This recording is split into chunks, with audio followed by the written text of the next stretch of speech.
BJP BRS అవకాశవాద పార్టీలు అన్నారు CPM senior నేత జూలకంటి రంగారెడ్డి. ప్రధాని మోదీ కులాలు మతాల పేరుతో రాజకీయం చేస్తున్నారని విమర్శించారు. దేశవ్యాప్తంగా కాంగ్రెస్ పార్టీతో తమ ప్రయాణం కొనసాగుతుందని చెప్పారు. గ్రాడ్యుయేట్ ఎమ్మెల్సీ ఎన్నికల్లో కాంగ్రెస్ పార్టీ అభ్యర్థి తీన్మార్ మల్లన్నకి మా పూర్తి మద్దతిస్తున్నామన్నారు జూలకంటి రంగారెడ్డి. మల్లన్న గెలుపు కోసం ప్రచారం చేస్తున్నామని చెప్పారు. వరంగల్ ఈ 3 జిల్లాల్లో పరిధిలో ఉన్నటువంటి పట్టభద్రులంతా కూడా జరగబోయేటువంటి ఎన్నికల్లో పాల్గొని ఓటు వేయవలసినటువంటి అవసరం ఉంది.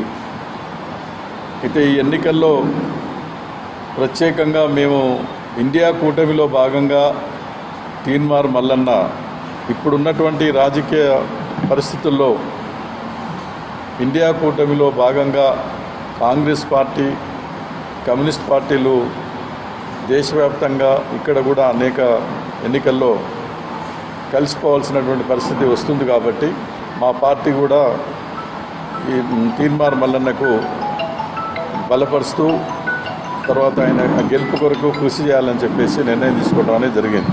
తర్వాత ఎన్డీఏ 10 సంవత్సరాల కాలం నుండి అధికారం నుండి వాళ్ళు ప్రజలకు ఇచ్చినటువంటి హామీలు ఏ ఒక్కటి కూడా పరిష్కారం చేయకుండా ప్రజలకు అవసరం లేని, సమాజానికి నష్టం కలిగించేవి, రాజ్యాంగాన్ని బలహీనపరుస్తూ ప్రజాస్వామ్యాన్ని దెబ్బతీసేటువంటి పద్ధతిలో ఇవాళ బీజేపీ మోడీ ప్రభుత్వం వ్యవహరించింది. కాబట్టి దాన్ని ఓడించవలసినటువంటి అవసరం ఇవాళ ప్రజలు గుర్తించారు. అదే పార్లమెంట్ ఎన్నికల్లో కూడా జరగబోతూ ఉన్నది.